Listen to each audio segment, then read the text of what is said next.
Il y a quand même un point important à soulever au sujet des relations karmiques. C'est un point important que je remarque aussi bien dans des guidances personnelles que dans des guidances collectives. Donc je vais essayer, si ça t'intéresse, de te donner certains éléments en fait qui vont pouvoir t'aider à ne pas avoir peur des relations karmiques parce que ça fait partie de ta vie. Déjà, le karma. Ça n'est pas juste les retombées d'une mauvaise action. Le karma, comme je te l'explique souvent, notamment sur d'autres plateformes, c'est ta vie, c'est ton expérience en fait. Ce sont tes décisions, ce sont tes choix. Alors dans cette incarnation, et puis tous les choix, toutes les expériences, tout ce que tu as pu mener et faire aboutir dans tes vies précédentes. Hein. Okay? Tout ça, c'est ton karma.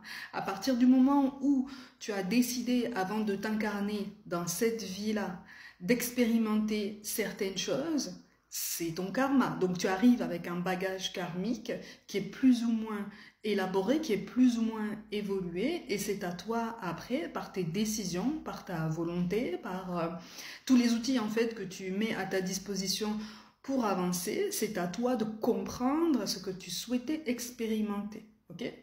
C'est ce qu'on appelle aussi l'importance du voile de l'oubli. C'est pour ça en fait qu'on a cette sensation en fait d'oublier ou d'avoir oublié toutes nos vies antérieures. Sinon, ça serait trop facile. Sinon, ça ne nous pousserait pas dans des expériences qui nous font peur. Ça ne nous pousserait pas dans des relations sur lesquelles on se pose énormément de questions. Ok? J'entends beaucoup de personnes dire qu'elles veulent éviter les relations karmiques parce qu'elles ne veulent pas souffrir. Le point à préciser, c'est que tout est karmique. Tes relations familiales, ce sont des relations karmiques. Les relations avec tes parents, tes frères et sœurs, les relations avec tes enfants, ce sont des relations karmiques. Les relations sentimentales, effectivement, ce sont des relations karmiques, mais ça s'élargit à beaucoup plus que ça. Tes collègues de travail, tes collaborateurs, tes clients, ce sont tes relations karmiques. Passées, présentes, à venir. Tu vois? Ta relation avec toi-même, c'est un karma que tu te crées. Les pensées que tu alimentes, l'état d'esprit que tu essayes de te construire, c'est un karma que tu essayes de changer, que tu essayes d'épurer, que tu essayes d'élever, tu vois, pour pouvoir justement t'élever, pour pouvoir justement t'alléger de ce qui te semble pour l'instant peut-être un gros fardeau, tu vois. Même les flammes jumelles, hein, pour ceux qui sont réellement dans ce parcours et qui croient au concept de flammes jumelles, ce sont des relations karmiques. Ce sont des relations karmiques parce qu'elles t'apprennent quelque chose. Elles t'apprennent quelque chose de toi et tu apprends quelque chose aux autres. Ça, c'est quelque chose quand même d'assez important à relativiser parce que justement, ça aide à dédramatiser. Pour ceux qui se trouvent dans ce parcours particulier des flammes jumelles, ça aide à dédramatiser. Ça aide aussi à ne pas te perdre dans des étiquettes de chaser, runner, faux self. Vous êtes une polarité, voilà, chacun, chacune dans ce parcours.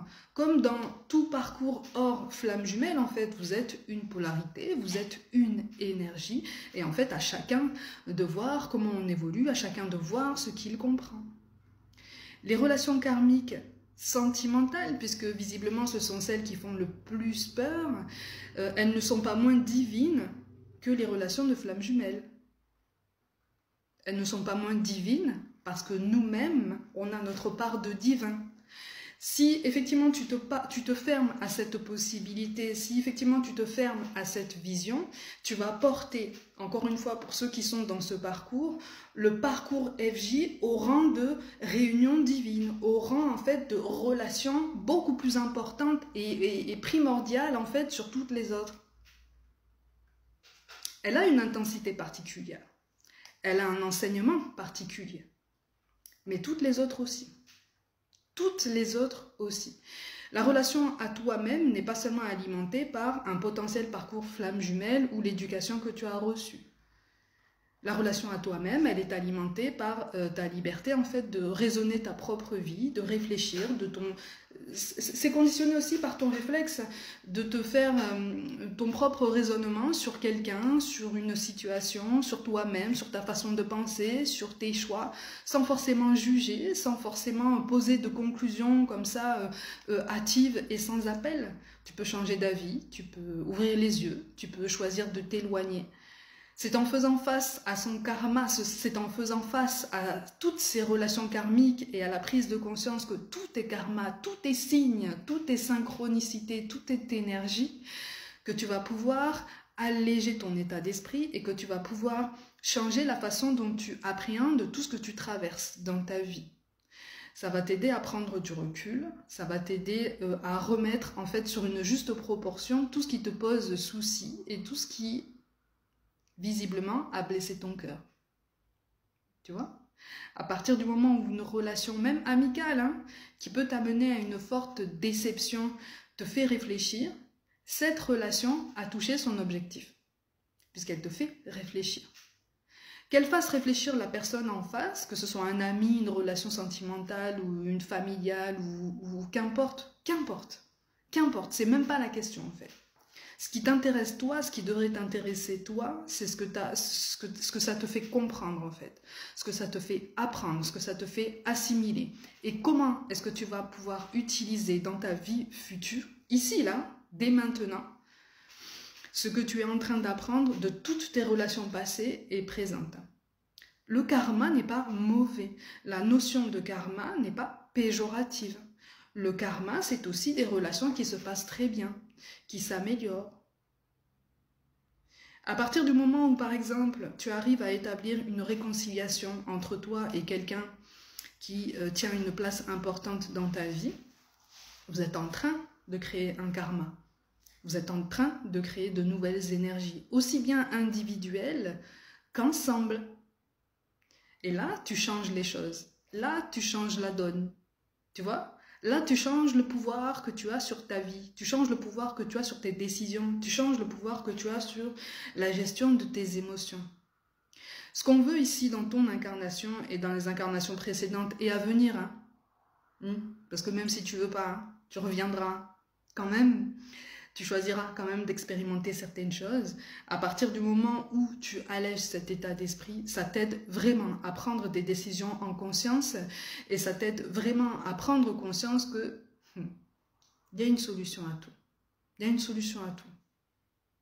Tu vois, au niveau des relations, hein, j'entends, il y a une solution à tout, il y a un aboutissement positif, quel qu'il soit, à tout. Mais ça appelle à l'ouverture, hein, ça appelle à une véritable réflexion sur soi-même, une prise de recul par rapport à son parcours, ça appelle à beaucoup d'honnêteté aussi par rapport au choix qu'on a fait, par rapport à la façon en fait dont on se considère dans sa vie réelle.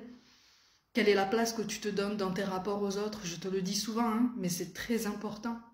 Donc à partir du moment où tu te dis « Ah non, je veux pas en fait, je veux pas aborder cette relation karmique parce que c'est une relation karmique », dis-toi que dans cette vie, si tu dois expérimenter quelque chose de vraiment particulier, comme, allez, on va parler du sentimental, comme la blessure de rejet, allez, la notion de rejet,